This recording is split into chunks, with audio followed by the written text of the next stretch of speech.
Welcome back. Today marks 1 year since former President Joe Biden's decision to drop out of the 2024 race for the White House.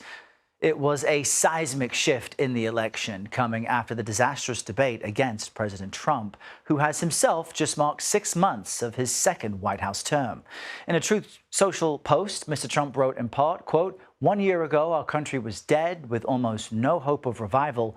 Today, the USA is the hottest and most respected country anywhere in the world," end quote. And in case you've forgotten, here's a quick look back at some of the big events of the last just 6 months.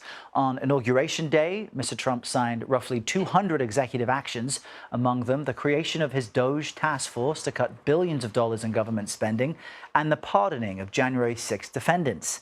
On the foreign policy front, a tense February meeting between the U.S. and Ukraine's leaders left questions about the future of the two countries' relationship as the Russia war there rages on. And Mr. Trump moved forward with one of his major campaign promises, announcing global tariffs on April 2nd. They are still suspended until August 1st, but threats surrounding them have caused market turmoil. The fallout from that and frustration over what Trump included in the Big Beautiful Bill Act led to the relationship between Elon Musk and the president souring. Musk left the DOJ task force and began criticizing Trump on social media. That's just the last 6 months. Let's bring in CBS News political analyst and Republican strategist Leslie Sanchez and Democratic strategist Chuck Rocha this morning. Great to have you look back and look forward, I guess, in the same breath, if we can. Chuck, let's start with you. How has the political landscape changed for Democrats since Joe Biden announced a year ago he was dropping out? Normally in a political campaign, you look to your leaders for your voice, and the Democrats are voiceless now because we don't have control of any chamber of our government. We don't have control of either the House or the Senate or the president. And then you look at who's actually leading the party, and you look to the leaders of those establishments. So right now, Democrats are searching for who's going to lead them while at the same time trying to discredit the president and talk about the failing policies of this administration and the House and their big, beautiful bill. Because there's two things you have to do to win an election. You have to discredit and disqualify the person in charge, but then also give a reason why folks should trust you and vote for you. A lot of people trusted Donald Trump and the Republicans, and they're feeling regret right now.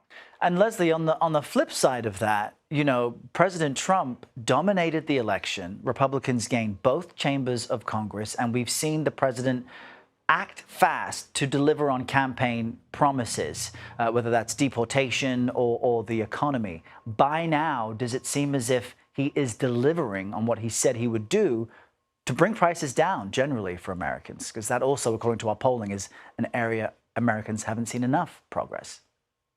I don't think we're ever going to be satisfied with our pocketbooks where they are until they feel that there's consistent leadership on the economy. And the good news for that is Trump has certainly delivered. Within 6 months, not only do we see a stronger economy, stronger growth, at least a stabilization of inflation, but there is a strong understanding, I think, among American voters that this is a different type of administration. It's one that's looking at accountability. It's one that's taking a really strong charge on border security. It's one that is not afraid of a confrontation with respect to Congress, previous laws, and taking things to court.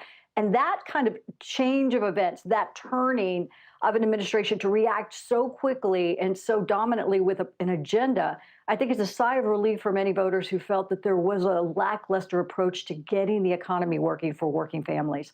So right now, in 6 months, it's really an incredible feat that the president has done with Congress, and it's just more to be determined of where we get for the next 6 months. Now, meanwhile, there are some things that people describe as distractions from important issues that impact their pocketbooks. I want to play you some sound from Democratic Congressman Jim Himes yesterday. He was on Face the Nation, and he was responding to DNI Tulsi Gabbard claiming the Obama administration tried to overthrow Trump back in 2016. Listen to this.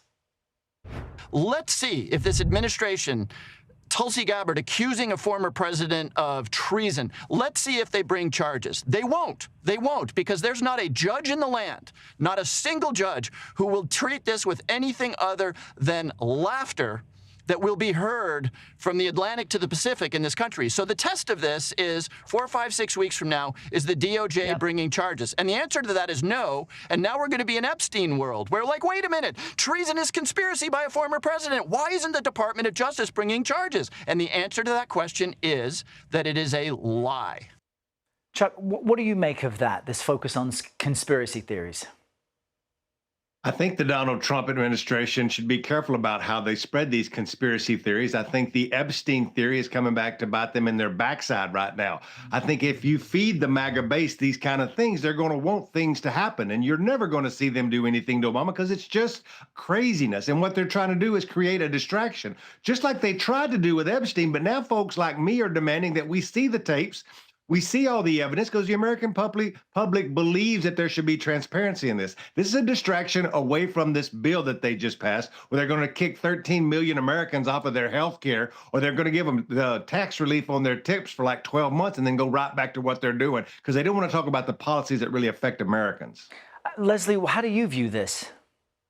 I think they're following the evidence. You know, Republican or Democrat, I think that's what Americans want is fundamentally transparency. They didn't have a lot of confidence in government before that. That's why you see such a low level of support for the federal sector and for Congress is because they don't believe they tell the truth. Following the evidence, I wouldn't be so clear and so pompous about making an assumption without all of the evidence laid out. So I think that's really where it is. Transparency, if it comes to something, I don't believe the Democrats are going to be in a safe harbor hiding behind partisan shields, especially when they find fundamentally parts of this are true. Well, you know what? On that point, I want to show you both some of our new CBS News polling. It found that 89% of Americans want the Justice Department to release all information on the Jeffrey Epstein case. To both of your points, people want to follow the facts. And 36% say it does impact how they evaluate Mr. Trump's presidency. Of course, you got 54% of Republicans saying it doesn't matter at all, despite this issue showing a divide in the MAGA base. So, Leslie, why do you think that is? People want more information, but Republicans are still willing to back Mr. Trump.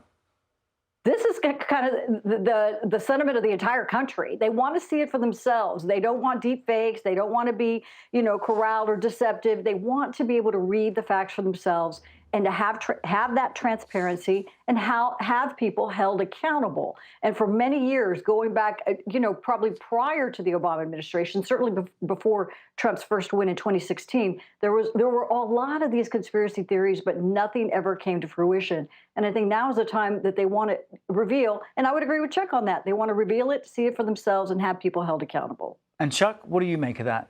We have some agreement, which I love to end on. Let's look at just what happened in Congress this week. There was a bill saying, let's look at this, and the Republicans said no. They all voted against it. So you can talk about all the things that might be happening, but look at things that actually are happening, which is Democrats demanding transparency, and Republicans in the House of Representatives, every one of them voted no except for one. Well, I like that we can all agree on more information that's accurate and clear. Leslie, Sanchez, and Chuck Rocha, appreciate you joining us this morning. Thanks for your time.